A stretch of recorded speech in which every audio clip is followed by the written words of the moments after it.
أعوذ بالله من الشيطان الرجيم بسم الله الرحمن الرحيم الحمد لله والصلاة والسلام على رسول الله وآله وصحبه ومن والاه.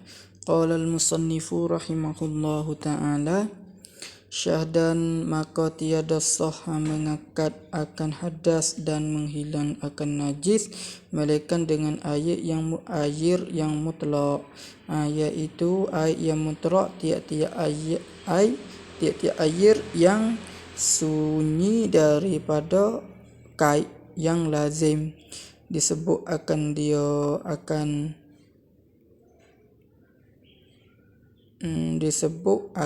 akan kait yang lazim pada ketika disebut akan air, seperti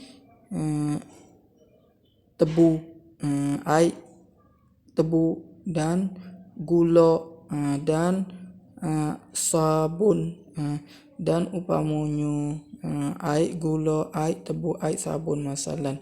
Dan iaitu tiap-tiap air yang turun daripada langit, dan iaitu air mutlak itu tiap-tiap air yang turun daripada langit seperti air hujan dan air ambon atau air yang keluar daripada bumi seperti air laut dan air sungai dan air telaga, maka sekalian tersebut itu suci dirinya dan menyuci bagi yang lain atas barang yang muafakat sifat ada ia atas barang apa sifat ada ia, jadi suci. Walaupun air sungai itu nak dicak kuning, maka air sungai itu suci masalan. Tanbihun dan hilan nama air mutlak pada segala air yang tersebut itu dengan salah satu daripada tiga sebab, yakni hilang air mutlak dengan air yang tersebut itu, yakni air hujan nak hilang air mutlak, nak hilang sifat mutlak. Air sungai nak hilang sifat mutlak masalan itu dengan salah satu daripada tiga sifat. Pertamanya sebab menyemburi akan dia oleh benda yang suci, hancur yang tiada dijadi ia daripada air, yakni masuk benda yang suci seperti cak-cak misalnya masuk lah itu, maka air itu tak ada air mutlak. Dan terkaya air itu daripadanya, daripada benda, sebab menyemburi dia benda yang suci itu, daripada benda yang suci itu dia terkaya asing akan sebagai bercampur yang tiada boleh dibeza akan dia akan benda tu daripada air, tak boleh beza duk mana supaya kita bocak hasil air, maka air tu ya tak ada air mutlak, melain daripada batu. Kalau batu tu boleh beza, maka air tu suci lagi.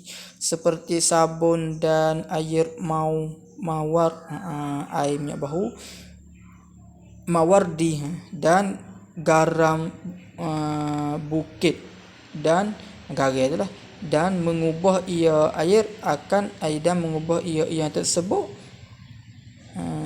akan air pada sifatnya. Sifat air akan ubah yang banyak sekira-kira hilang padanya pada air itu akan nama air mutlak. Ia ubah sampai ke tangga air itu tak boleh panggil air mutlak. Kalau kita tunjuk kepada orang lain, ni ada air, adakah air mutlak? Dia kata tak, ni air mawar masalan.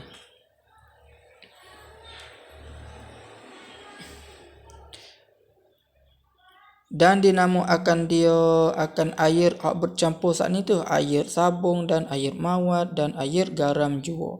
Keduanya sebab dipakai akan dia air itu pakai pada basuh fardu, pada wuduk masalan, dan pada mandi, dan tiada sampai perhimpunannya air itu dua qalah, yakni air sedikit pakai daripada kita menunaikan fardu seperti air semaya, maka air itu waktu ia tak cukup dua qalah, maka jadi air mustakmal.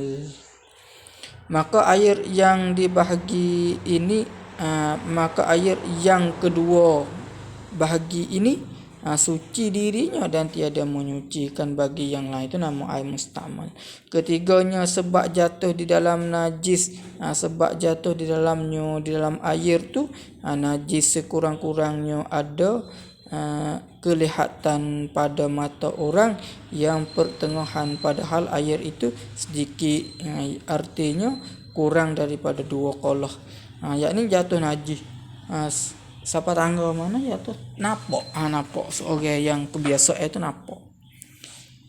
Jadi najislah ia air dengan semata-mata terkena najis yang tersebut itu. Jadi najis air. Atau air itu banyak, iaitu sampai 2 kolah ataupun lebih, dan mengubah najis itu akan air pada sifatnya sifat air. Jika sedikit ubahnya sekalipun jadi najislah air itu. Yang kedua ni bagi bagai yang 3 ni kena kepada air sampai 2 kolah tapi masuk najis. Mak najis tu mengubahkan sifat bagi air. Maka air itu najis walaupun sampai 2 kolah. Maka air yang 2 bahagi ini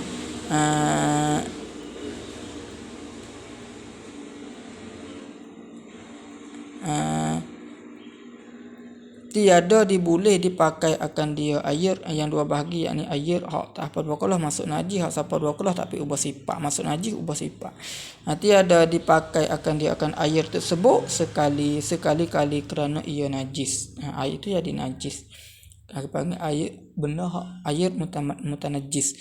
Barang siapa tiada dapat air sekali-kali atau didapat air tetapi ada penyakit pada satu anggota daripada segala anggota wudu, hanya anggota wudunya atau anggota mandinya yang menegah ia penyakit saat ni tu, akan terkena air padanya pada anggota, maka hendaklah ia tayamum dengan memindah akan debu tanah yang suci, menyucikan kepada sapu mukanya dan 2 tangannya dengan niat tayamum ganti daripada wuduk dan mandi atau ganti daripada membasuh anggota yang tiada terkena air padanya pada anggota, disertakan niat itu dengan pindah tanah kepada mukanya dan dikekalkan dia hingga menyapu 1 juzuk daripada mukanya, iaitu dengan beberapa syarat yang disebutkan dalam kitab, iaitu ini masalah ni. Masalah tak sampai anggota ni. Waktu kita tayamum tu dengan beberapa syarat yang disebut akan dia akan beberapa syarat di dalam kitab yang panjang-panjang.